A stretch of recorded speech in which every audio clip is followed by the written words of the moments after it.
1 अक्टूबर के बाद आप अपने फोन से नहीं कर पाएंगे ऑनलाइन लेन देन। 1 अक्टूबर के बाद बंद हो जाएंगे बैंक के कई खाते।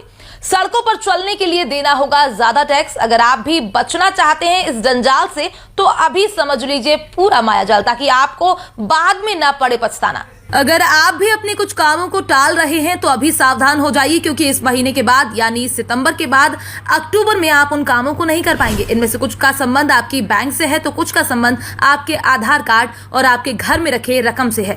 आज हम आपको इन सबको एक एक कर बताएंगे, तो खबर ध्यान से सुनिए और समझिए। दरअसल अभी अक्टूबर महीने में कुछ बड़े बदलाव होने जा रहे हैं जिनके बारे में आपको जानना जरूरी है, ताकि आप समय रहते अपना काम निपटा लें।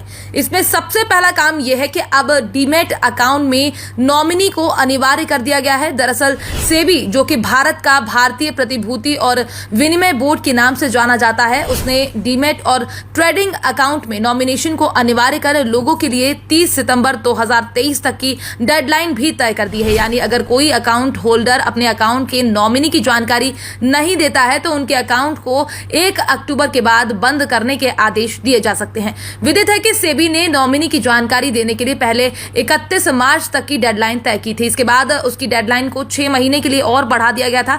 इस तरह जो दूसरा बदलाव होने वाला है उसमें म्यूचुअल फंड नॉमिनेशन को शामिल किया गया, यानी अब म्यूचुअल फंड के निवेशकों को भी नॉमिनेशन कराना अनिवार्य किया गया है। इसकी भी डेडलाइन 30 सितंबर 2023 निर्धारित की गई है। अगर खाता धारक ये प्रोसेस पूरी नहीं करता है तो उसका अकाउंट फ्रीज हो जाएगा। अकाउंट के फ्रीज हो जाने के बाद आप किसी भी तरह का कोई ट्रांजैक्शन नहीं कर पाएंगे। और इसी तरह जो अगला बदलाव है वो टीसीएस नियमों से जुड़ा है, जिसके अनुसार अगर आप विदेश जाने के लिए टूर पैकेज खरीद रहे हैं तो आपको बता दें कि इस पर आपको टीसीएस का भुगतान करना होगा।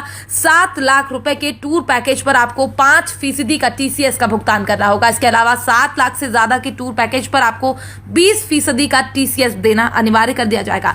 इसी तरह अगर आपका सेविंग अकाउंट है तो भी आपको सावधान होने की जरूरत है, क्योंकि अब स्मॉल सेविंग स्कीम के नियमों में भी बदलाव किया जा रहा है। यानी अब सभी लोगों को अपने अकाउंट में आधार कार्ड की जानकारी दर्ज करना जरूरी होगा। अगर किसी खाता धारक के अकाउंट में आधार की जानकारी नहीं होती है तो उसका अकाउंट 1 अक्टूबर 2023 को फ्रीज करने के आदेश दे दिए जाएंगे। यानी अगर इस तरह के अकाउंट में आपका आधार कार्ड लिंक नहीं है तो अभी तत्काल ऐसा करवा लीजिए, नहीं तो समय बीत जाने के साथ आपका जरूरी अकाउंट रुक जाएगा। वैसे सरकार के द्वारा बदले गए इन नियमों को लेकर आपकी अपनी क्या राय है? क्या वास्तव में सरकार के द्वारा जारी किए गए ये नियम शासन व्यवस्था को दुरुस्त करने के लिए बेहद जरूरी है या नहीं? फिलहाल भारत सरकार के द्वारा जारी किए गए ये नियम आपके लिए बेहद जरूरी हैं। ऐसा इसलिए भी क्योंकि अगर आप इन नियमों को समय से पूरा नहीं करते हैं तो आपको कुछ योजनाओं से वंचित किया जा सकता है। इसलिए अच्छा यही होगा कि आप समय रहते इन नियमों का पालन करें। Bureau report, PDN news.